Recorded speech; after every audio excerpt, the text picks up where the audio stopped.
कांग्रेस का संगठन सृजन अभियान तेज। मऊगंज में भी हुआ आयोजन। 18 जून दिन बुधवार को मऊगंज के उत्सव गार्डन में कांग्रेस पार्टी के उक्त कार्यक्रम का आयोजन किया गया। राहुल गांधी के हालिया भोपाल दौरे के बाद कांग्रेस पार्टी ने समूचे मध्य प्रदेश में संगठन सृजन अभियान की कमान संभाल ली है और इसके लिए अलग अलग प्रदेश से कांग्रेस पार्टी के बड़े नेताओं को जिलावार जिम्मेदारी सौंपी गई है।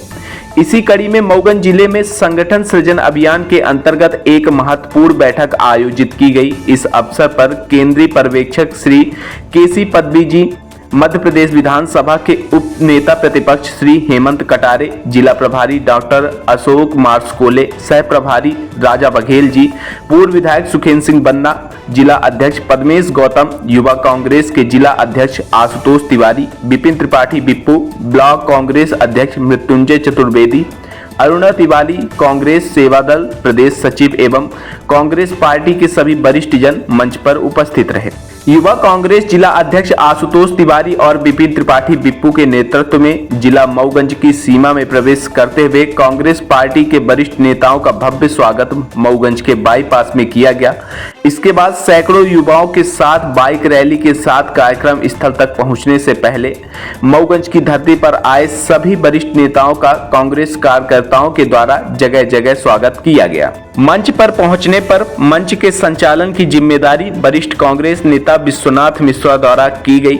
उक्त कार्यक्रम में आए हुए पार्टी के पदाधिकारियों द्वारा अपने संबोधन में कांग्रेस पार्टी के संगठन को मजबूत व सक्रिय बनाने के लिए कई महत्वपूर्ण निर्णय लिए गए, जिसमें कांग्रेस पार्टी के जिला अध्यक्ष के पद के लिए पार्टी के लोगों से रायशुमारी करते हुए जिला अध्यक्ष पद के लिए अपने अपने दावेदारी रखने और समर्थन के लिए बाकायदा आवेदन लेकर पार्टी के कार्यकर्ताओं से चर्चा की गई। माना जा रहा है कि भोपाल में जिस तरह से पार्टी के प्रति समर्पित कार्यकर्ताओं को आगे लाकर बड़ी जिम्मेदारी दी जाएगी, वहीं फूल छाप कांग्रेसियों को चिन्हित करते हुए उन्हें पार्टी से बाहर का रास्ता भी दिखाया जा सकता है। बड़ी बात यह रही कि उक्त कार्यक्रम में कुछ ऐसे भी लोग मौजूद रहे जो वर्ष 2023 के चुनाव में कांग्रेस पार्टी के रहते हुए अन्य दलों के लिए काम करते रहे। वह भी इस कार्यक्रम में शामिल तो हुए, लेकिन अपने यहाँ एक बघेली में कहावत है कि चोर की डारी में तिनका की तरह अलग थलग पड़े दिखे। प्राप्त जानकारी के अनुसार वो भी कांग्रेस पार्टी के जिला अध्यक्ष की मंशा के साथ दावेदारी पेश किए हैं। अब बड़ा सवाल यह है कि कांग्रेस पार्टी का शीर्ष नेतृत्व राहुल गांधी द्वारा भोपाल में दिए गए उद्बोधन में पहले ही स्पष्ट कर दिया गया है कि फूलछाप कांग्रेसियों को पहचान कर उन्हें पार्टी से बाहर का रास्ता दिखाया जाए।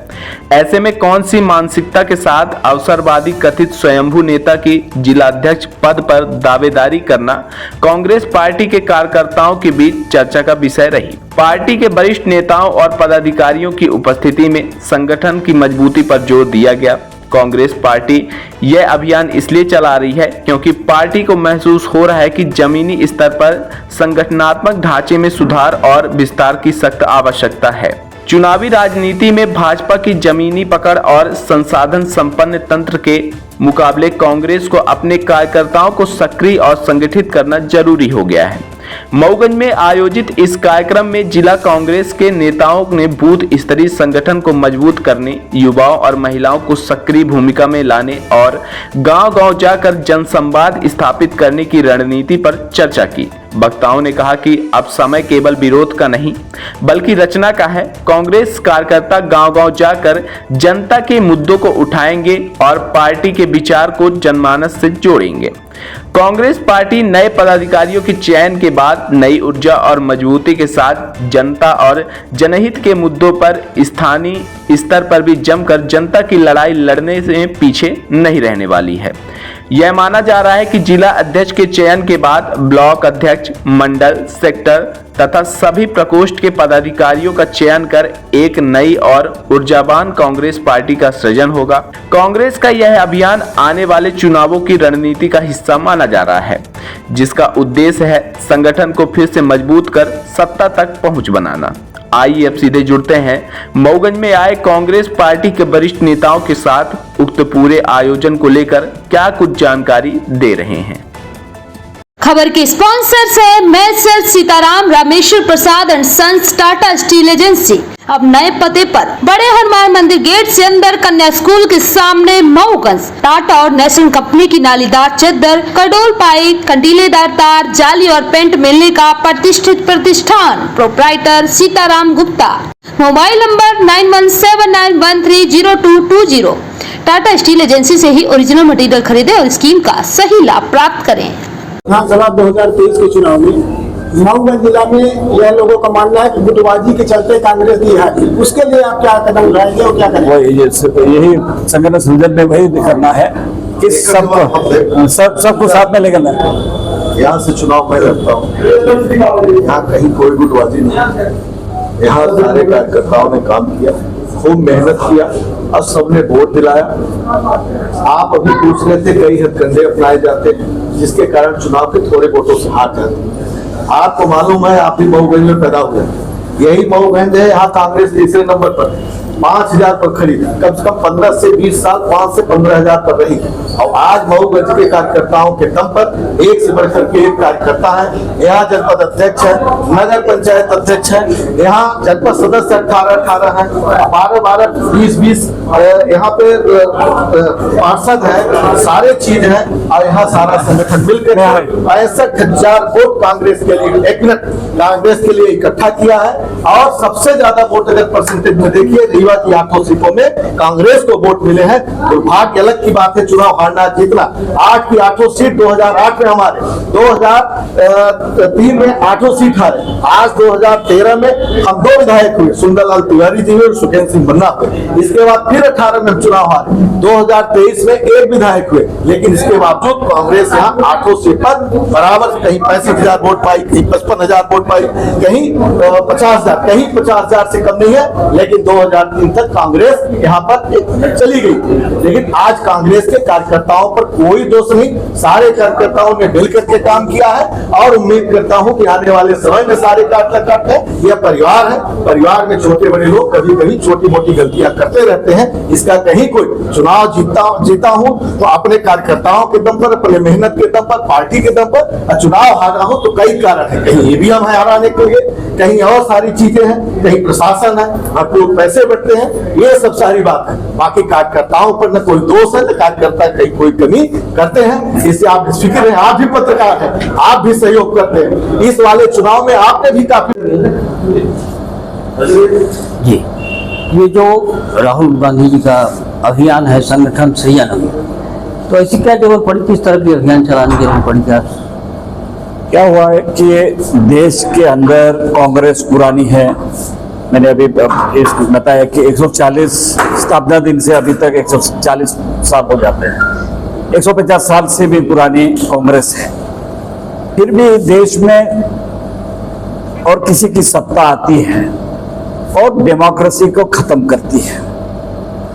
ये तो बताना जरूरी है कि अमेरिका में कांग्रेस नाम की एक घास होती है, तो कहीं भी गिरे तो वहां घास बन जाती है। यानी ऐसे कांग्रेस थी पूरे देश के अंदर।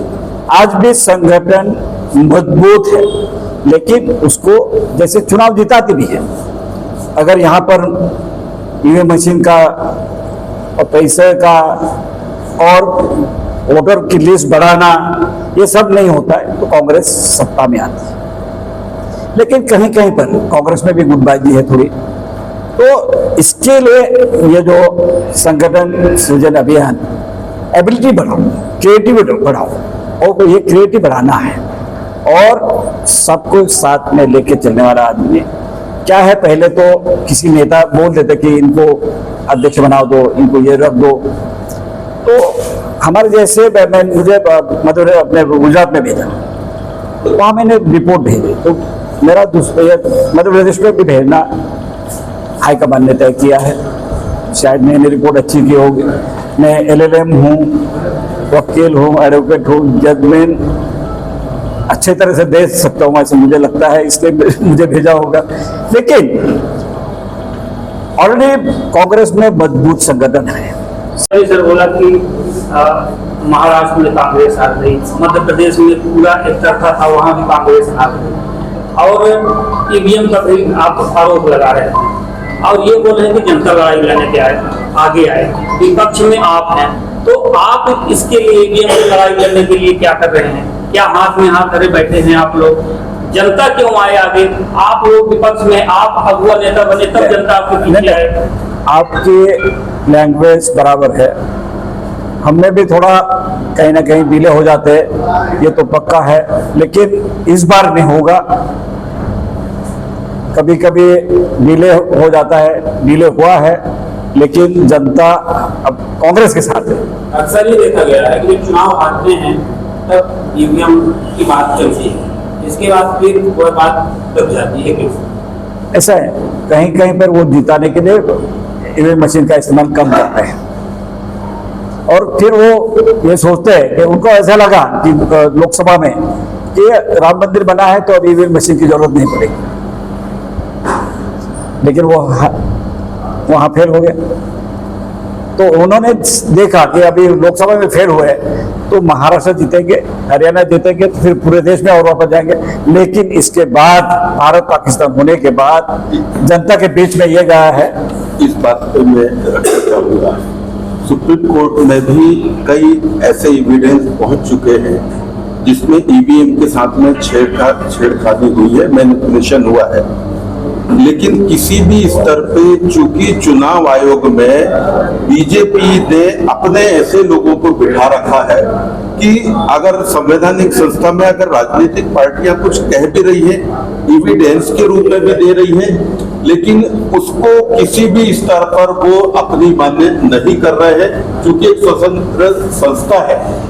तो यही जो कांग्रेस पार्टी और राहुल गांधी जी भी बोल रहे हैं कि बीजेपी या आरएसएस ने जो संवैधानिक संस्थाओं पर जो एक प्रकार से कब्जा जमाया हुआ है और उस कब्जे में एक प्रकार की तानाशाही कर रहे हैं, और इस तानाशाही में नीचे से लेकर ऊपर तक का उनका संगठन का खुलेआम, चाहे वो सुप्रीम कोर्ट की बात कर रहे हैं, चाहे चुनाव आयोग की बात कर रहे हैं, चाहे ईडी की बात कर रहे हैं, सीबीआई की बात कर रहे हैं, उन्होंने अपने लोगों को बिठा रखा और ये चीज आ रही है। इसलिए हम कह रहे हैं, हम अपनी तरफ से प्रयास कर रहे हैं, जनता से भी उस बात की अपेक्षा हम करते हैं, मीडिया से भी उस बात की हम अपेक्षा करते हैं कि इस लड़ाई को हम विपक्ष में आप लोग हैं, तो कोई ऐसा काम करें जैसे बेरोजगार युवा हमारे जो लगातार पढ़ाई कर रहे हैं और घोटाले पर घोटाले हो जाते हैं, ऐसा कोई काम करें जिससे जनता का रुझान बढ़े। बिल्कुल, आपके प्रश्न में थोड़ा सा उत्तर भी छुपा हुआ है कि जुमला फेंकते हैं, तो आप भी स्वीकार कर रहे हैं कि काम नहीं करते, जुमला फेंकते, एक चीज हो गई।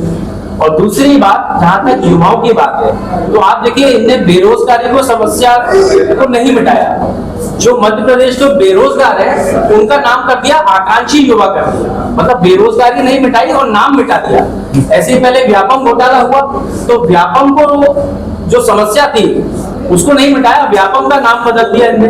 तो कुल मिलाकर के पहले भ्रष्टाचार करते हैं और उसके बाद उसका नाम बदल देते, कोई काम नहीं करते। और अभी जहां तक उठाने की बात है तो मैं आपको थोड़ा सा कुछ एक वर्ष का बता देता हूँ। चाहे नरसिंह महाघोटाला हो, इसको सदन के अंदर और बाहर हम लोगों ने पूरी ताकत से उठाया, नेता प्रतिपक्ष और प्रदेश अध्यक्ष के नेतृत्व में उठाया हमने। इसके बाद आप आ जाइए परिवहन महाघोटाला है, इसको भी हमने पूरी ताकत से उठाया। अभी हाल ही में जो सबसे ताजा घोटाला इस सरकार ने किया, आरक्षक भर्ती में घोटाला किया कि अभ्यर्थी कोई और था और सॉल्वर कोई और बन के आया, नकली आधार कार्ड बना करके परीक्षा देकर के उनकी नियुक्ति हुई। इसको भी हम लोग पूरी ताकत से उठा रहे हैं और जब सत्र शुरू होगा तो जो योग्य छात्र है जिनका अधिकार छीना गया उनकी आवाज हम लोग सदन के अंदर उठाएंगे और मुख्यमंत्री जी को घेरेंगे, पूरी सरकार को घेरेंगे, क्योंकि ये हमारे नौजवान युवाओं का हक मार रहे हैं और बाहर के लोग आकर के यहाँ सॉल्वर बन रहे हैं और उन लोगों को नियुक्ति मिल रही है जो अपात्र हैं, जो फर्जी हैं, जो इस योग्य नहीं है, उनको पैसा खा करके ये सरकार नियुक्ति दिला रही है। तो ये कैसे मध्य प्रदेश में युवाओं के भविष्य की हत्या हो रही है, इस चीज को हम युवाओं के बीच में संदेश लेकर के जाएंगे। धन्यवाद।